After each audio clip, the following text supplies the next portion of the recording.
तो मुंबई में बीएमसी चुनाव करीब आते आते सभी न्यूज चैनल्स की नजर भी मुंबई की पॉलिटिक्स पर है और इसी कड़ी में एक जाने माने न्यूज चैनल ने भी मुंबई में एक प्रोग्राम आयोजित करवाया और इस लाइव प्रोग्राम में संजय राउत और आदित्य ठाकरे को भी बुलाया गया। मुंबई मंथन के नाम से आयोजित इस प्रोग्राम में संजय राउत अपने बड़बोलेपन की वजह से बुरी तरह फंस गए। संजय राउत ने प्रधानमंत्री नरेंद्र मोदी और अमित शाह को लेकर ऐसी टिप्पणी कर दी जिसके बाद तो न्यूज चैनल वालों को लाइव प्रोग्राम बीच में रोकना पड़ा और खबरें तो यहाँ तक आ रही है कि प्रोग्राम के बीच में से ही संजय राउत को बाहर निकाल दिया गया। साथ ही साथ आदित्य ठाकरे भी यहाँ पर बुरी तरह फंसते नजर आए। तो क्या कुछ हुआ लाइव प्रोग्राम में आपको भी दिखाते हैं न्यूज चैनल में कैसी अपनी बेइज्जती करवा कर लौटे संजय राउत। आपको सब कुछ दिखाते हैं। आप भी वीडियो को शेयर करें और अपनी राय कमेंट बॉक्स में जरूर दें।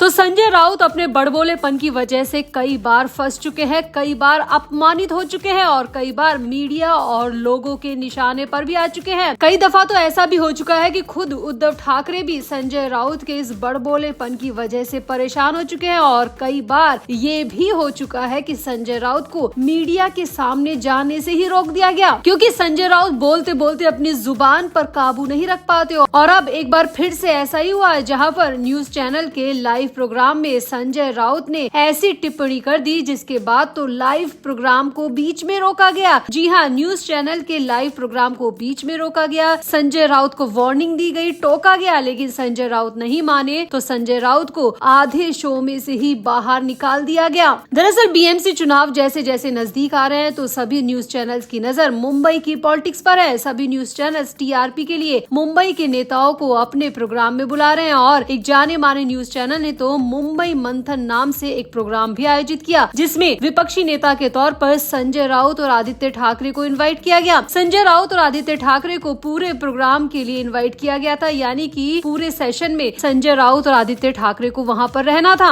अब सीधी सी बात है कि संजय राउत विपक्षी नेता के तौर पर गए थे तो वो सरकार की कमियां गिनाएंगे, सरकार की आलोचना करेंगे, ये वाजिब सी बात है। संजय राउत ने भी ऐसा ही किया। संजय राउत ने अपनी बात की शुरुआत करते हुए एकनाथ शिंदे की आलोचना की, अमित शाह की आलोचना की, नरेंद्र मोदी की आलोचना की, साथ ही साथ देवेंद्र फडणवीस की भी आलोचना की। अब किसी भी विपक्षी नेता से यही उम्मीद होती है, लेकिन आलोचना एक तरफ है, यहाँ पर संजय राउत बोलते बोलते अपनी जुबान से ऐसा कुछ निकाल गए जिसके बाद तो लाइव प्रोग्राम में हंगामा हो गया। यहाँ पर संजय राउत ने कह दिया कि मेरे हाथ में अगर चुनाव आयोग होता तो मैं मोदी और शाह के 4 टुकड़े कर देता। जी हाँ, संजय राउत ने यहाँ पर बहुत ही ज्यादा अमर्यादित टिप्पणी कर दी और कह दिया कि अगर उनके हाथ में चुनाव आयोग के अधिकार होते तो वो मोदी, शाह और पूरी बीजेपी के 4 टुकड़े कर देते। अब खबर सामने ये आ रही है कि संजय राउत के इस बयान के बाद न्यूज चैनल के एंकर्स ने संजय राउत को रोका, प्रोग्राम को बीच में रोका गया, संजय राउत को वार्निंग दी गई, उन्हें टोका गया और कहा गया कि आप कृपया अपनी जुबान थोड़ा सा संभाल कर बोले। लेकिन संजय राउत नहीं माने और वो बार बार यही बात दोहराते रहे कि अगर उनके पास अधिकार आ जाए तो वो मोदी और शाह के 4 टुकड़े कर देंगे। अब सभी जानते हैं कि इस तरह की लैंग्वेज अमर्यादित लैंग्वेज है। प्रधानमंत्री और गृह मंत्री के बारे में ऐसी बातें करना, ऐसी टिप्पणी करना किसी को भी शोभा नहीं देता, चाहे वो विपक्ष का नेता हो चाहे कोई भी हो। इस तरह की टिप्पणी किसी को शोभा नहीं देती। ये बहुत ही ज्यादा हद पार करने वाली टिप्पणी है। इसीलिए न्यूज चैनल वालों ने संजय राउत को वार्निंग दी, लेकिन संजय राउत नहीं माने और संजय राउत बार बार अपनी बात दोहराते रहे और मोदी और शाह को लेकर अनाप शनाप टिप्पणी करते रहे। खबर आ रही है कि इसके बाद में न्यूज चैनल वालों ने फैसला लिया और संजय राउत को बीच प्रोग्राम में ही बाहर निकाल दिया और संजय राउत से कहा गया कि आपका सेशन कंप्लीट हो गया, आप जा सकते हैं। साथ ही साथ यहाँ पर आदित्य ठाकरे भी पहुंचे हुए थे और आदित्य ठाकरे को भी संजय राउत के साथ रवाना कर दिया गया। जी हाँ, संजय राउत अपने बड़बोलेपन की वजह से अपनी बेइज्जती तो करा कर आए, साथ ही साथ आदित्य ठाकरे को भी वहाँ पर बुरी तरह फंसा दिया। अब संजय राउत का पूरा बयान क्या है आप ये भी सुन लीजिए। तो संजय राउत ने इस लाइव प्रोग्राम में कहा कि मेरे हाथ में अगर चुनाव आयोग होगा, मेरे पास अगर पुलिस होगी तो मैं मोदी, शाह समेत भारतीय जनता पार्टी के 4 टुकड़े कर दूंगा। चुनाव आयोग पर भरोसा नहीं होने के सवाल पर उन्होंने कहा कि हमारा अमित शाह और मोदी पर भरोसा नहीं है। मैं चुनाव आयोग की बात नहीं कर रहा। संजय राउत ने कहा ये व्यापारी है, राजनीतिक लोग नहीं है। मुंबई में व्यापार नहीं होता तो कहाँ होगा? बड़े शहरों में ही व्यापार होगा। कहाँ होगा व्यापार फिर? कराची, इस्लामाबाद में होगा क्या? आपको कराची और इस्लामाबाद भेज दिया जाए? संजय राउत यहाँ पर बोलते रहे, कभी 4 टुकड़े कहने की बात करते करते रहे, कभी मोदी शाह को कराची इस्लामाबाद में जाने की सलाह देते नजर आए और इसके बाद में लाइव प्रोग्राम में काफी हंगामा मच गया, काफी बहसबाजी हो गई और इसके बाद संजय राउत को आदित्य ठाकरे के साथ वहां से विदा कर दिया गया। जी हाँ, बीच सेशन में ही संजय राउत को वहां से बाहर निकाल दिया गया। तो आपका संजय राउत के इस बड़बोलेपन पर क्या कहना है? आप भी अपनी राय कमेंट बॉक्स में जरूर दें और वीडियो को भी शेयर करें।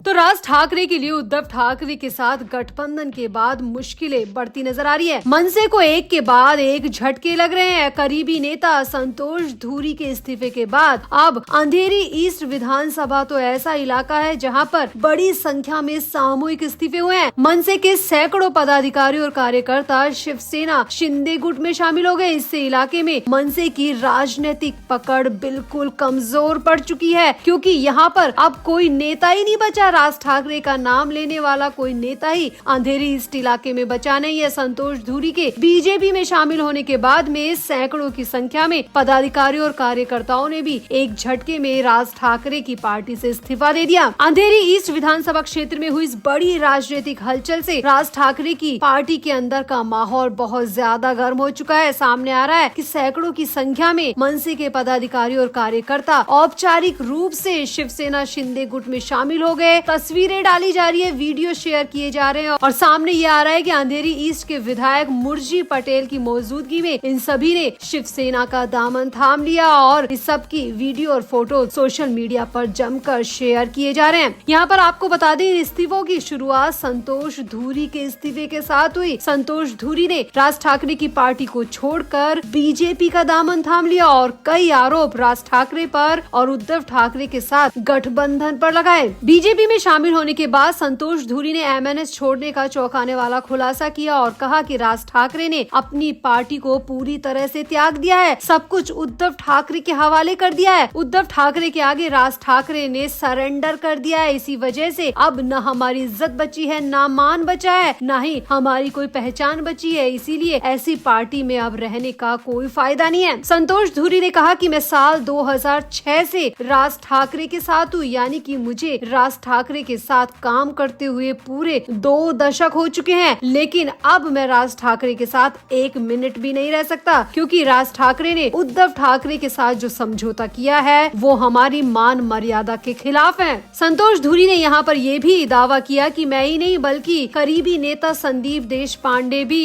राज ठाकरे से बहुत ज्यादा नाराज है और इसकी वजह सिर्फ और सिर्फ उद्धव ठाकरे हैं। संतोष धूरी ने यहाँ पर यह खुलासा किया कि मातोश्री बंगले में ये समझौता हुआ और इन दोनों नेताओं को किसी भी चर्चा या चुनावी मैदान में जगह नहीं दिए जाने की बात यहाँ पर की गई। जी हाँ, संतोष धूरी का कहना है कि राज ठाकरे से उद्धव ठाकरे ने सीधे तौर पर कहा कि किसी भी राजनीतिक चर्चा में संतोष धूरी और संदीप देशपांडे को शामिल नहीं किया जाएगा और राज ठाकरे ने नतमस्तक होते हुए उद्धव ठाकरे की बात को स्वीकार कर लिया। क्या अब हमारी कोई इज्जत नहीं है क्या? जो हम 20 साल से राज ठाकरे के साथ काम कर रहे हैं, उन्होंने एक झटके में हमें हर तरीके की मीटिंग और चुनावी मैदान से बाहर धकेल दिया। क्या हमारी कोई इज्जत नहीं? और जहाँ इज्जत नहीं है वहाँ पर हमें रहने का कोई फायदा नहीं है।